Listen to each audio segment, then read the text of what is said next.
You're watching WNRD Wrestling Nerd News.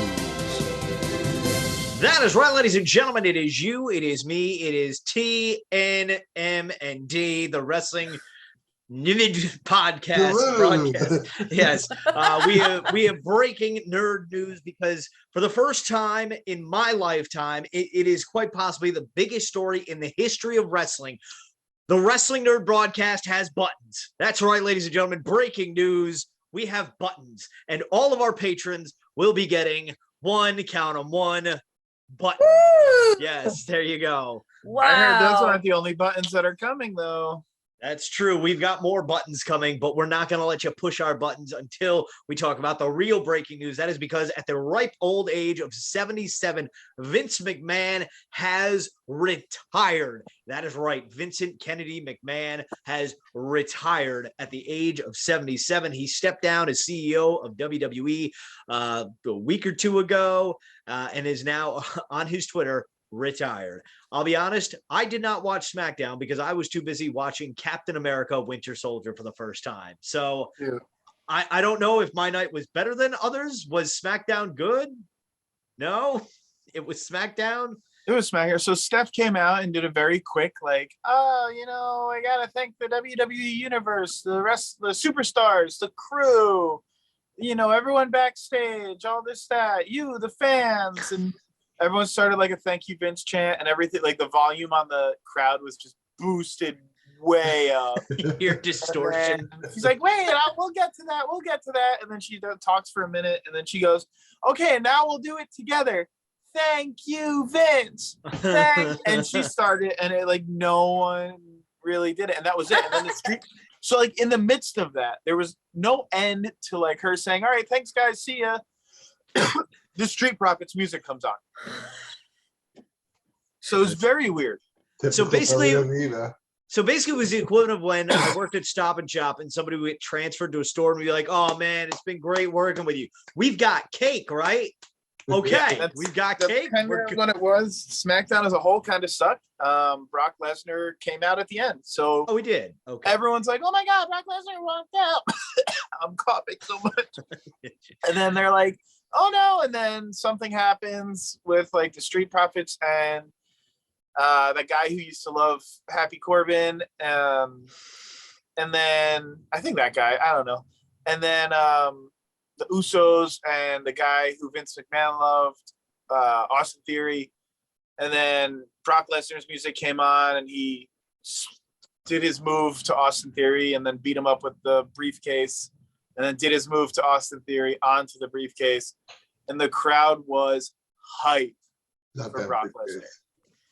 It will be at Madison Square Garden this Monday. But so the main focus, though, is Vince McMahon, no longer the CEO, no longer working for WWE. WWE has come to the terms of release of Vince McMahon.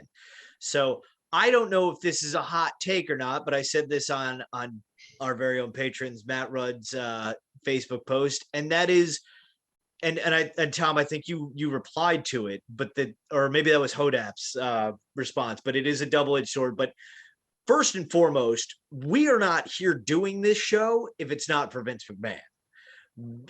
As much of a crummy human being as he may be to an extent, you still have to thank the man, because as pivotal as WCW has been, how pivotal AEW has been, as big of a star as Hulk Hogan and Stone Cold and John Cena have been, they're nothing without Vince McMahon. So Vince, thank you for making this product that we all love so much. And now I'm going to let Margaret roll her eyes verbally. All right. So back in the day, in the 60s and 70s, when Jim Cornette was happy, when Vince McMahon Sr. was running, was it WWE or WWF? This isn't an episode of Rocco's Modern Life. No, but wasn't there an extra W in there? Yes. WWF, and that was back when wrestling was all territories. And when Vince McMahon Sr. was like, I'm going to step over, give this to my son, and he made Vince Jr. promise like that you're not going to buy up all the territories and make like this big monopolistic wrestling company. And Vince was like, oh yeah, sure, Dad, no fucking problem. And what did he do? Exactly the opposite. He made a monopoly in wrestling, which made it very difficult for professional wrestlers, for indie companies, for other territories to have any sort of success. And that's how it was for decades. And so, yes, you can say that like Vince did something good for wrestling. Like he certainly made it a much more commercial product, which made it more accessible for a lot of people, as far as getting it on television and building characters like Hulk Hogan.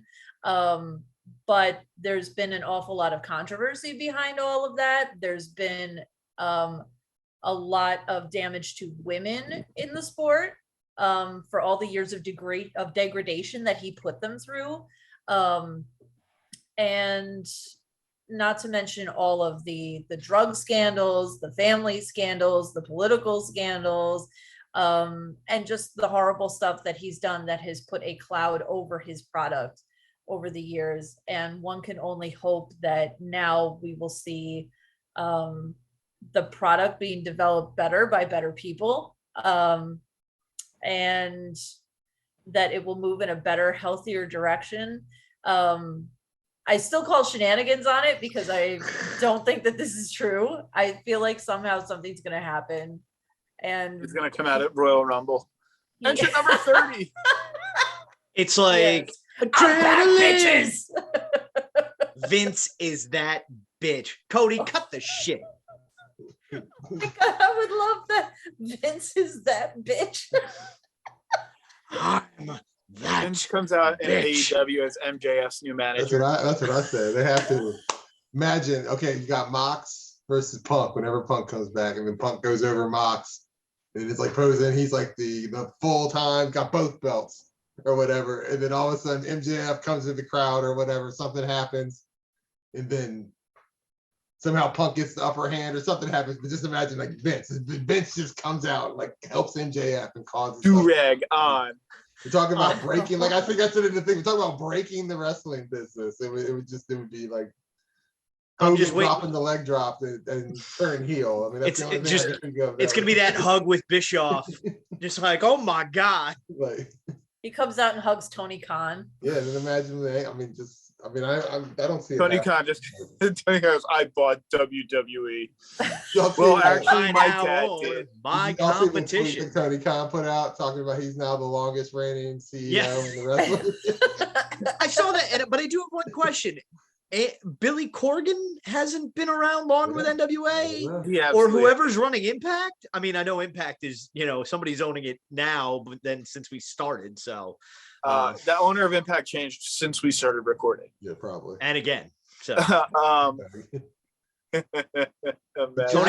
Tony Khan's gonna come on Dynamite, or he's gonna go on Ring of Honor and be like, "Oh look, that's Jeff Jarrett preparing for Ric Flair's last match.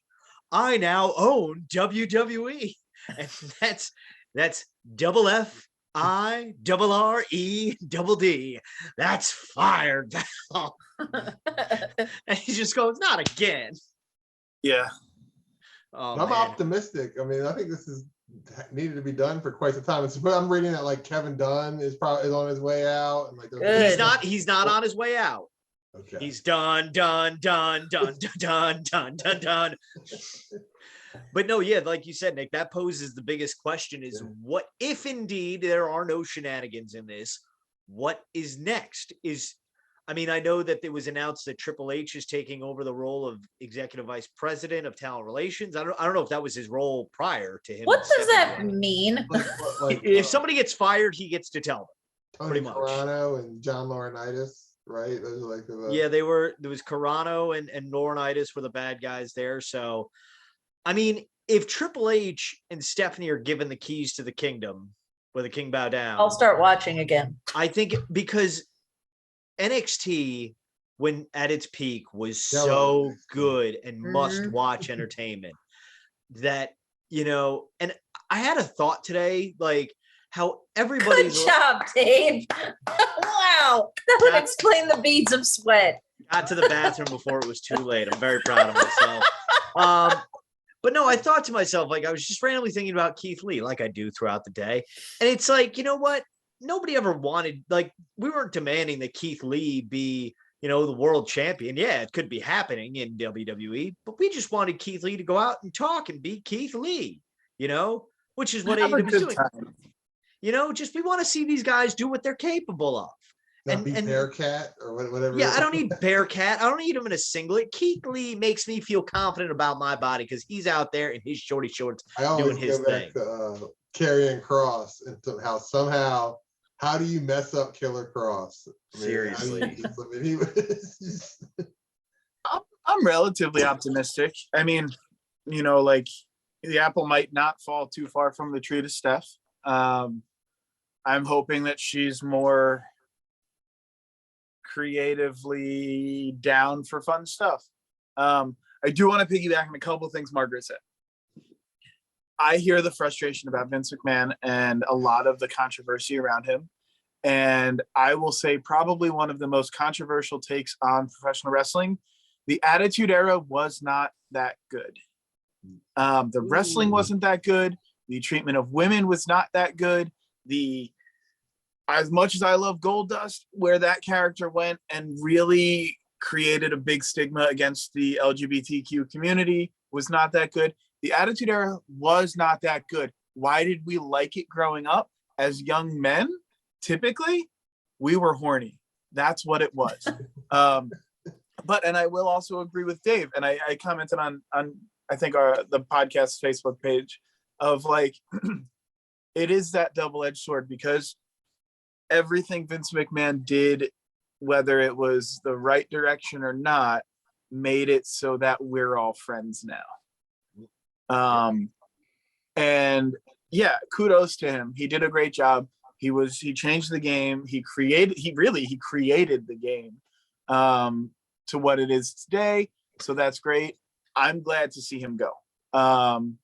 I think this is a long time coming. I hope Steph and Triple H do good on the fans, unlike 3 years ago when they all came out and said, we're going to listen to the fans, and then nothing changed.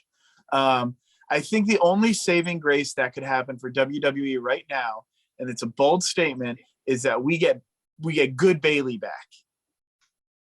And Bayley comes out and she just hugs people and she's good guy again. And she's got her ponytail. Well, her hair's short again, but you know, we just need good Bayley back and we'll be all right. My thought is this on the whole Stephanie McMahon thing. I think to an extent, it's one of those, you know, she's capable of, you know, producing a great product. I think when they did the original brand split and they had the SmackDown 6 with Eddie, Chavo, Benoit, Edge, and Kurt Angle. I think I just named 6. I think she was the head of the writing team there.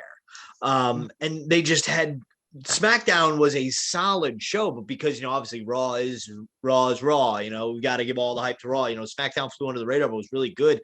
And I think it's to an extent that she just couldn't overrule Vince in terms of what she may have wanted to do. I like to think, and it's because I'm an optimistic person, that she does want, you know, women to truly excel and not just be eye candy. She wants these women to go main event WrestleMania, not because they're women, but because they're the best in the industry. You know, and I think with what Triple H saw from a creative standpoint and, you know, a build standpoint in a way, if that makes sense, you know, he brought in Johnny Gargano, Finn Balor, you know, the AJ Styles, the smaller guys. I think together, you know, with Vince not being like, no, we're not doing that. Because I think like you can have all these great ideas up to a point and then it hits Vince and it's not getting past that point, which is where TV is. So I like to think that it's, you know, and that's if they are now the top of the tree, because there's still Nick Khan in play. There's still, you know, it's a publicly traded company. They got to figure something out. They got to figure it out soon. I'd be very interested. We're recording this. It's 11 o'clock Miami time on July 22nd when we're recording this. Well, it's just about 11 o'clock. I thought I'd round up and be kind. But so I'm curious to see what the price closed at today on the stock market and what it will open at on Monday. 11 o'clock. Now it is 11 o'clock Miami time officially on the PM. I never thought I'd see the day where Dave was talking about the stock market. Yeah, I didn't even think of that though. That's They talk Do you even talk know about what that. that is? you think Yes, it's gonna I was just in Money plummet? Wizards in middle school. Okay. Did you Money Wizards? Wait, do you What think it's a gonna nerd. plummet or skyrocket? Let's I think take it some goes. guesses. I think it goes down. Yeah, it's gonna. I think it's gotta. initially got to go down because I think anytime a CEO goes down, Well, he already went down.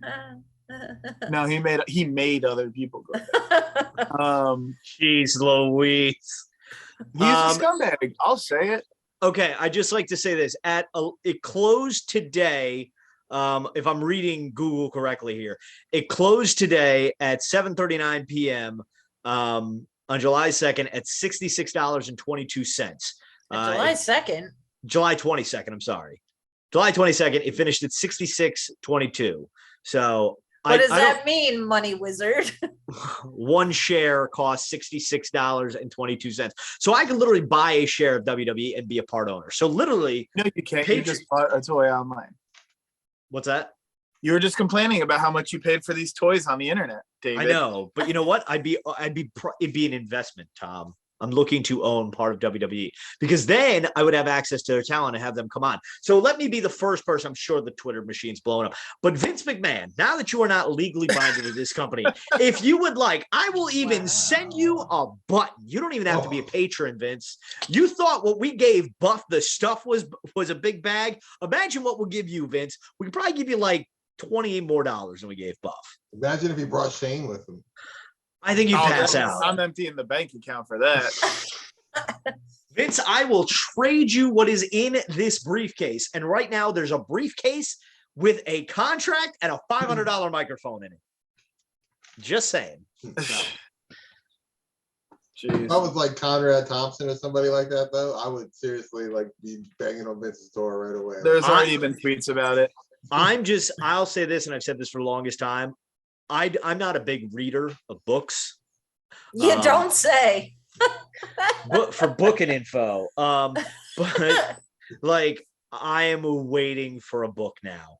Like that's the bit like Dark Side of the Ring. You could do the entire season of Dark Side of the Ring on Vince. I think we talked about this. Not while he's They're alive. supposedly supposed to be making a Netflix documentary about Vince. I heard they canceled that though. Canceled like when all these allegations that's came right. Wasn't like Bradley Cooper, I think, right? was supposed to be Vince, which is not believable.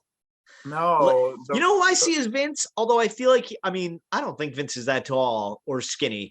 Matthew McConaughey. Just kind of, I feel like you put the wig on. I see There's that. a very simple answer to this question. Who plays Vince McMahon in a movie? It's Don't Pauly say Shore. I thought you were about to say Paul Heyman. I thought he was going to say Shane. Because I want to Pauly see Shore. Vince McMahon go, "You're fired. Where's the juice?" Oh my god. So yes, let us know in the comment section below who you think is the next in line to the throne. What you think happens next? Do you think it's shenanigans? How excited are you for your button to come in the mail? Who would play Vince in a movie? Who would play? You know what? Big I question. think Dwayne. I think Dwayne Johnson. Yeah. No, it's John Cena. It's clearly John Cena. John Cena would be good too. It's John Cena. The Rock's Clearly got Jason Momoa. Jason Aquaman. Yeah. Well, we know who's not. We know who's not playing Linda or Stephanie. Amber Heard. Anybody. Button Chow. Allison Janney would play a really good Linda McMahon. I quit. Edward Cullen. What's his face from Twilight? As And Shane. then- As Shane. And Yeah, now that Kristen his dad's Stewart gone. as Stephanie. Wait, who? Kristen Stewart. See? Shane. Dad's going crazy again. Oh, You know, stop I jumping think off Alec things. Baldwin, Alec Baldwin could do a good Vince I too. was just thinking too, like Fucking hate my kids. Boom. Who would be? I'm thinking like SNL cast members that would do a good job. That's what I'm doing too. I just But, like, I picture don't Jim know any Carrey current as SNL Fireman cast Ed. members. Jim Carrey as He- Fireman Ed as Oh my as, God. Pete Davidson does the whole thing as a one-man show. Jim Carrey though would do it very well. Yes, he would. he closes So the we door to can't his be- office. that's Do too not close. go in there. Woo! Oh man, what a roller coaster of a week It's like been in for Cable us. Guy when he's kicking the box down the was that Cable Guy? When he's kicking the delivery package down the hallway, but instead of a package, he's just kicking the doll to the ring that what's his face kicks out of the ring. It's the only thing I remember from the Cable Guys. Excuse me, can I get a fork? There were no forks in medieval times, therefore we don't have forks here in medieval times. But they had Pepsi. Dude, I just work here. On that note, On that note, yes, let us know your thoughts in the comments section below. you could buy this from Who you think $200. is next in line? Yes. For $200, Tom will sign that Funko Pop. He will throw in the inspiration brawlers because I feel inspired. Of course, let us know who you think's next in line. What do you think is next for WWE? Do you think the stock price is up or down come Monday morning? Who do you think plays Vince in a movie? Heck, who do you think plays the four of us in a movie? And why do you love Keith Lee so much? So yes, that is going to do it for this episode of the Wrestling N.R.D. broadcast and WNRDB News. Don't forget to like us on Facebook, follow us on Twitter and Instagram, subscribe to the channel if you haven't already done so, Pro Wrestling Tees, patreon.com/WNRDB, so you can get yourself a button because they're pretty swell, I must say. And until next time, on behalf of myself, Nick, Margaret, Tom, I've been Mr. Broadcast in the Bank, reminding you to tell your mother you love her every day because like Kevin Durant said, Mom, you're the real MVP. Good night, everyone, and God bless America.